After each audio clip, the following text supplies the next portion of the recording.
Hello YouTube, Size17 here, but you can just call me Travis, and welcome back for another collection update. I don't have anything to say, so let's just jump right in. In the background, we are listening to a band called Virulent Depravity. This is their debut album. Came out this year, called Fruit of the Poison Tree. It's some death metal with some very technical kind of stuff going on. If you're into that, this is pretty rad and you should check it out. Alright. It's got a few things here, a record and 2 CDs. We'll start with the record. This is something that I discovered because Pat of Ground Zero Salem showed it off, I don't know, a month ago or something. And it was just something that like really struck a nerve with me because it didn't really sound like anything else. And that is a band called Rot. And this is their 1990 demo, Diabolus, the Unholy Rot. This is a death metal band. I'm not sure where, maybe Connecticut, because that's what it says on the back here, is where the merchandise and contact info is.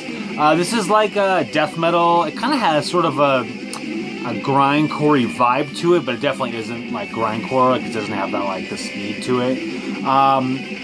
This is just some really messed up stuff. Like the guitars kind of sound just like a weird buzz. The vocals are like just like, I don't know. If you want to try something different in death metal, definitely I'll link below.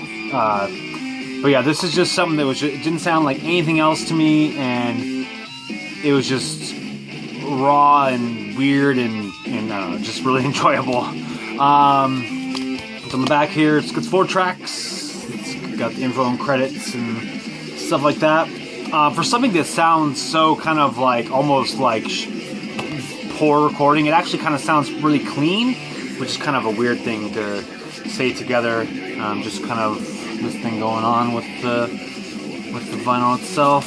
But yeah, if you want to try out something that's totally kind of weird and off the wall, definitely look into this, because I don't know, I've had a lot of fun listening to this just because it's so kind of weird and different. I'm gonna just keep on saying those 2 words over and over and over, and yeah.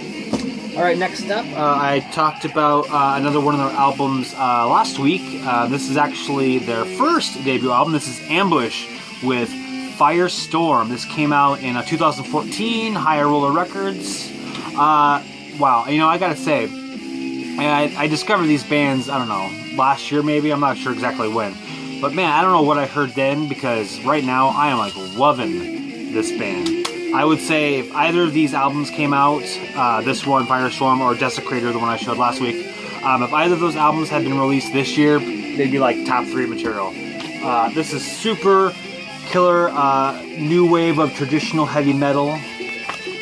Just riffs galore, vocals that are just super soaring and high-pitched and fun, solos that are just feeling and awesome, and yeah.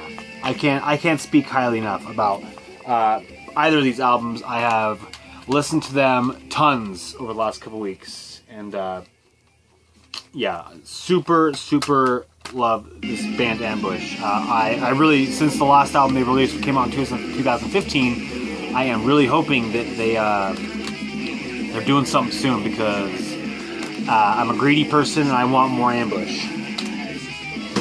Alright, last one. This is an album I have been waiting to be released on CD for a very long time. About 8 months now, 7 months I guess, technically, from when it was released. This is the new one from Twisted Insane, Shoot for the Face 2. This album actually was released in digital format only on December 31st, 2016. So clearly I'm going to treat it as if it is a 2017 release. It only just late last month was finally released on CD. It always takes him a little bit before he puts them out on CD, but I'm glad to know that he always eventually does. Mine came signed. I think all of them that he probably sells through his store came signed, but you know, if you're into that kind of thing, that's a cool little bonus. This is his, what, 6th album? Yeah, I think 6th album now. I wouldn't say this one in particular is, I would say it's not up to par over his last, I don't know, what, 3? Yeah, Voodoo, The Last Demon, and The Insane Asylum. I would say those 3 albums are better than this one. This one's probably on par with, what, The Root of All Evil? The one that came out before The Insane Asylum.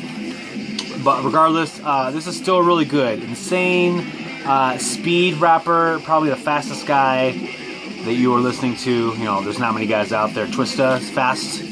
But Twisted Insane is super highly recommended if you are into rap and maybe with a little on the darker end of the production styles. If it wasn't for my guy K-Rino, which someday I need to just do a video about K-Rino. If it wasn't for K-Rino, Twisted Insane would probably be my favorite rapper. This dude freaking slays. And I think aesthetically pleasing, he might, you know, what's what I want? Metal guys might be into him just because they kind of have some of the overlap in terms of aesthetics. But yeah, been waiting for this album for, or you know, at least on, I downloaded it. Sorry, Twisted Insane. So I'm glad to finally get the physical release. So yeah, Twisted Insane, Shoot for the Face 2. Now I just need to, I have only one more album of his to get, Monster in the Dark, which I'm not sure what's up with that album because it's like pretty much the only one that is like unavailable. For a while, a guy was selling it on Discogs for $100. That's no longer for sale. I hope no one bought it because that's craziness. But yeah, so I probably won't own that, but if I do someday, cool. I'm done rambling now. So yeah, thank you for watching. Thank you for subscribing. If you are familiar with any of these releases or listen to them after I talk about them and you have some comments, post them below. Everything that I've talked about will be linked below. And yeah, have a good day.